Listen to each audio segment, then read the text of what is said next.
Hello, I welcome you all to this another interesting screencast. The problem reads determine the angle theta for the equilibrium and investigate the stability of the mechanism in this position. The spring has a stiffness of K equal to 1.5 kilonewtons per meter and is unstretched when theta is equal to 90 degrees. The block A has a mass of 40 kg, neglect the mass of the links. This problem is coming from the Engineering Mechanics Statics textbook, 13th edition by R.C. Hibbeler. Right, if you remember, we are solving similar problems like this by using the virtual work method, right, which we said is an alternative to the equation of equilibrium for rigid bodies or interconnected rigid bodies. In this particular problem, we intend to solve this particular problem by using the potential energy method. Okay, this is a single degree of freedom. By this we mean any point within this particular body can be located using just a single coordinate, which is theta.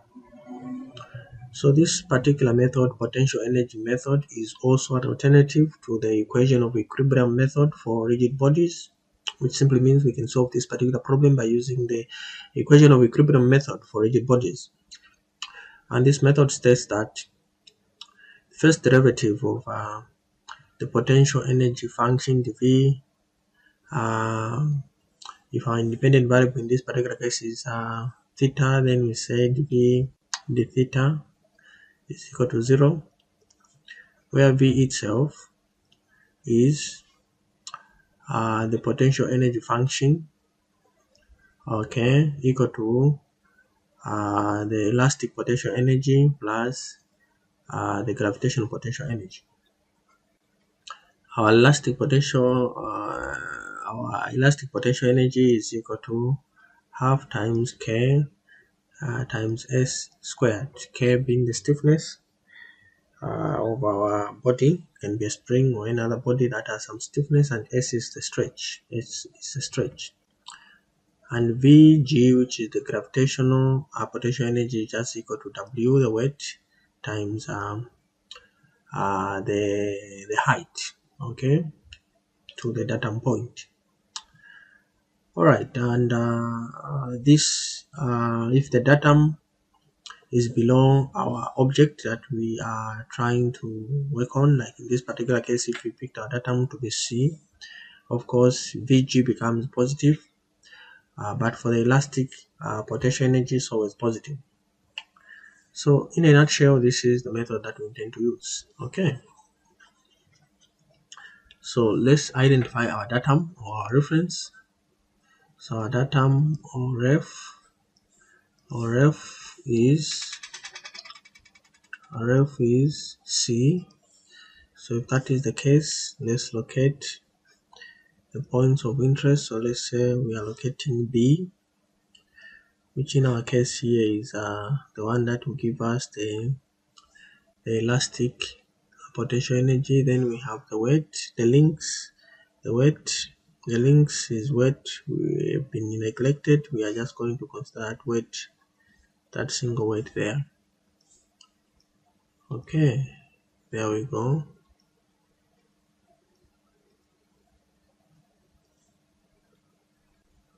All right.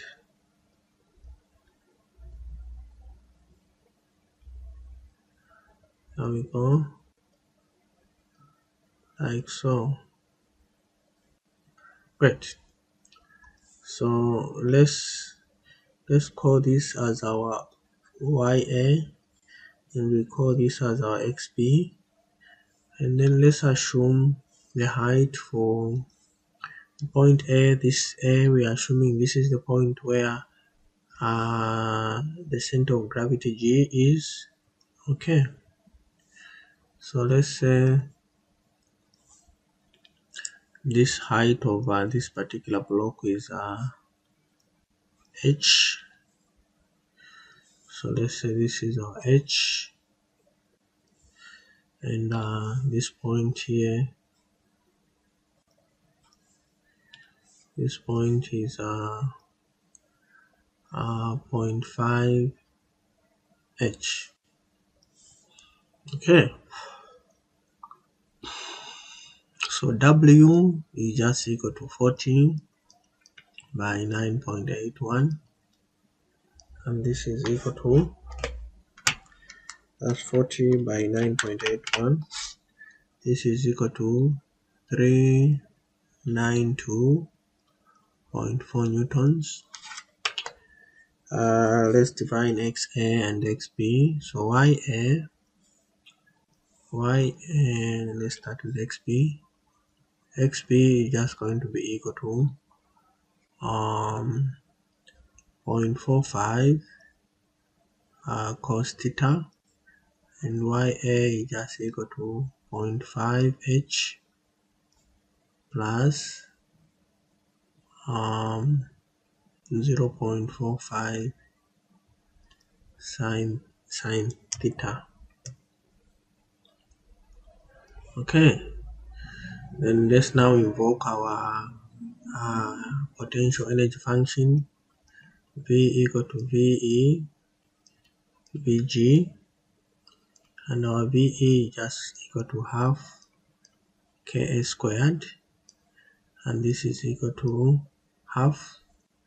Our K is 1500, converting it to newtons, 1500 Newton per meter. Our S, so maybe let's define what these parameters are. So we have K equal to 1500 newtons per meter.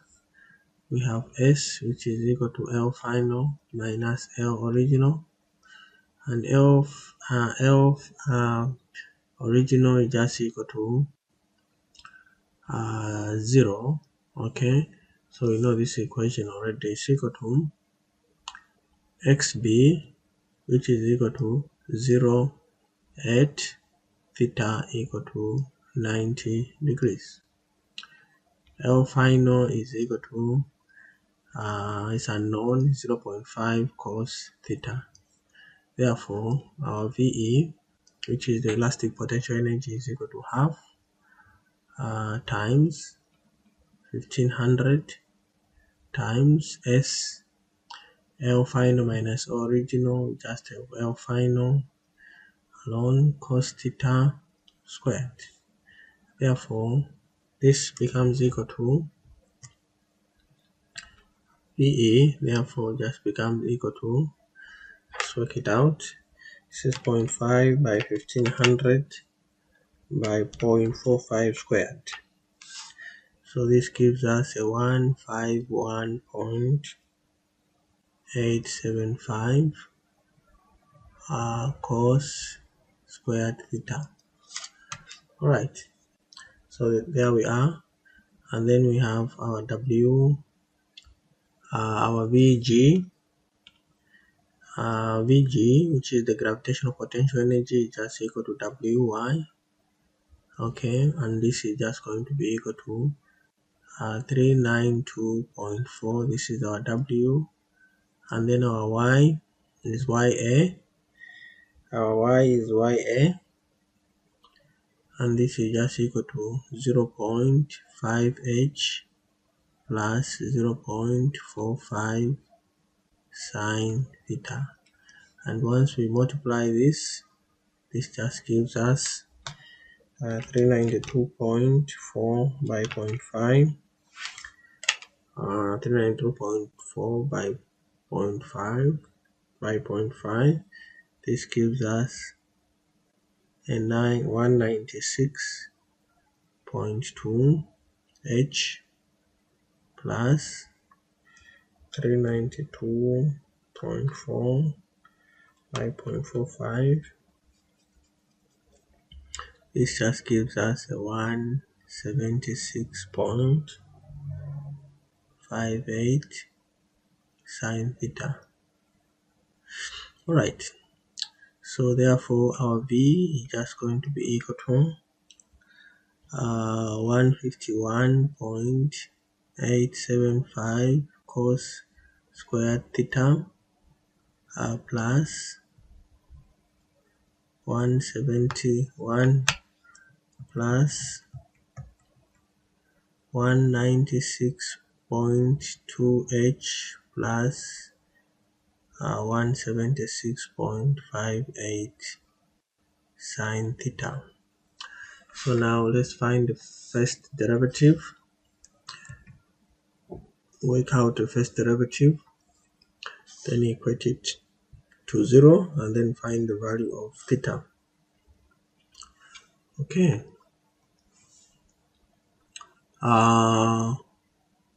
You realize that. Okay, let's continue. So our dv d theta is just going to be equal to, so in the first case there, this becomes 151.875. Okay, 2 there, cos 2 there, cos theta. Okay, and then sine theta. So this will be minus. This will be minus. Remember the chain rule. Okay, so sine theta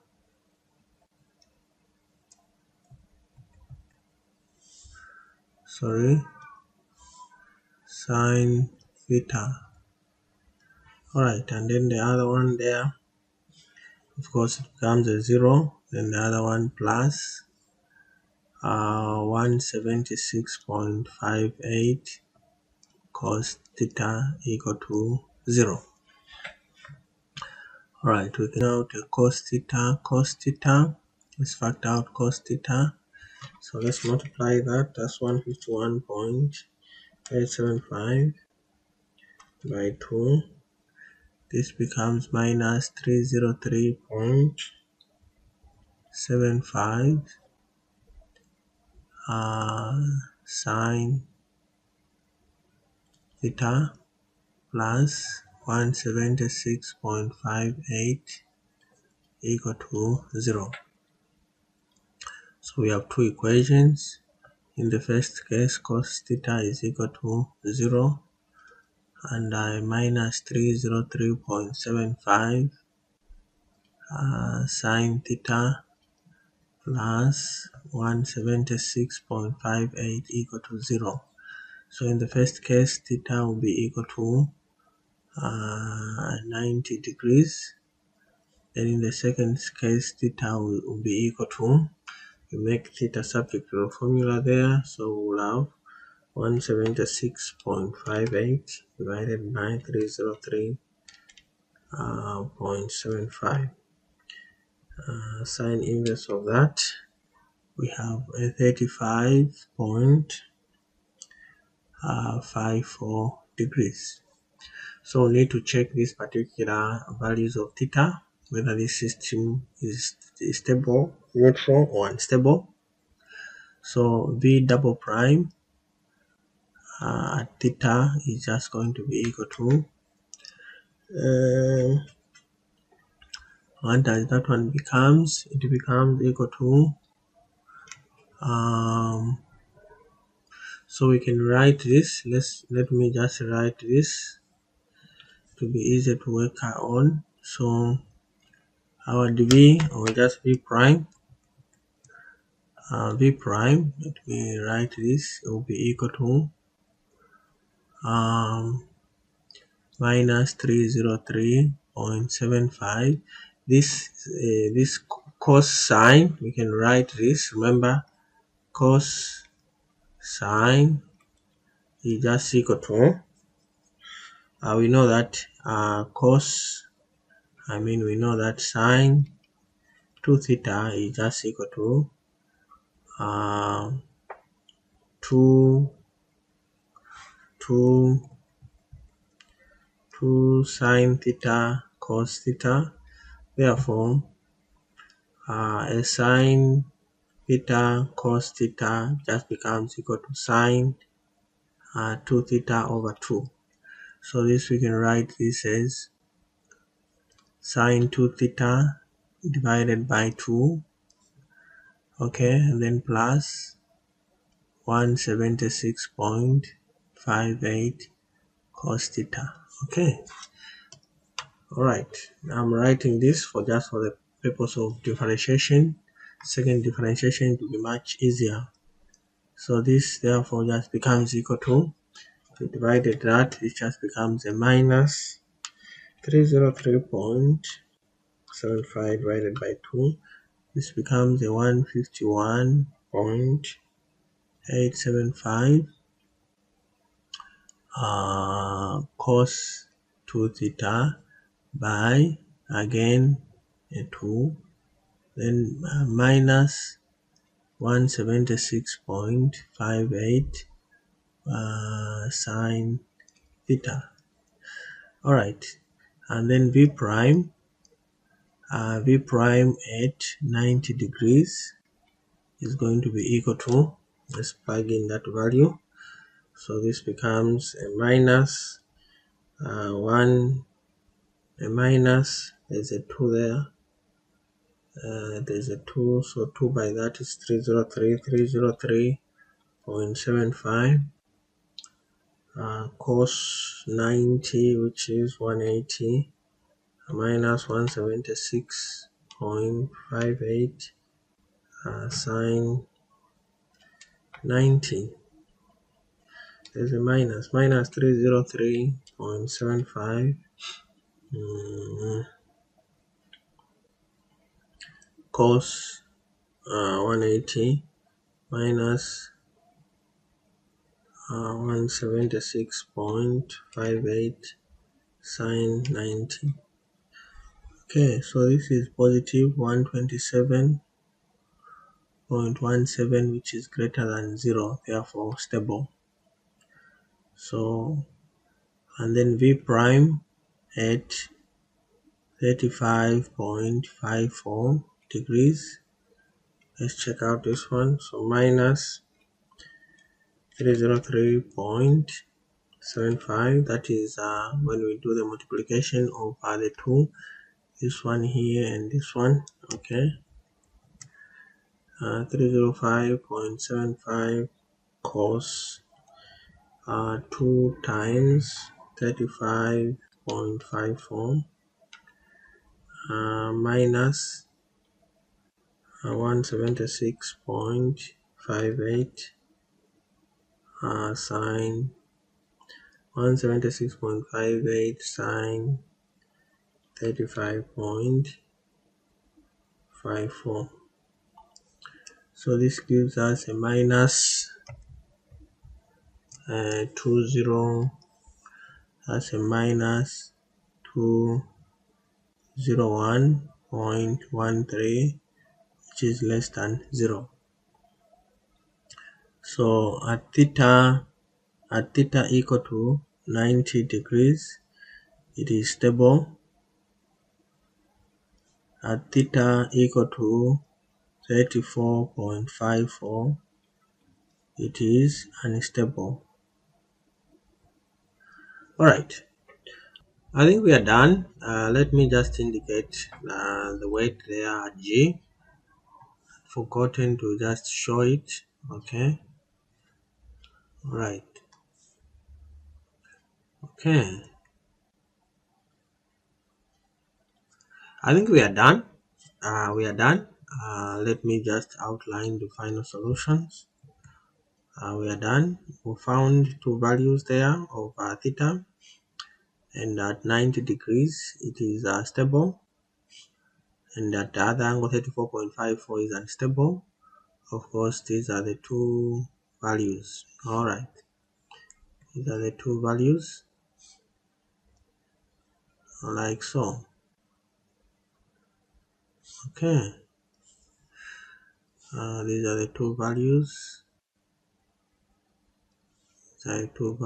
Great. So I hope this video was helpful, and if it was, give me a thumbs up. Like my video, continue subscribing and liking my channel. Bye bye, and see you in my next screencast.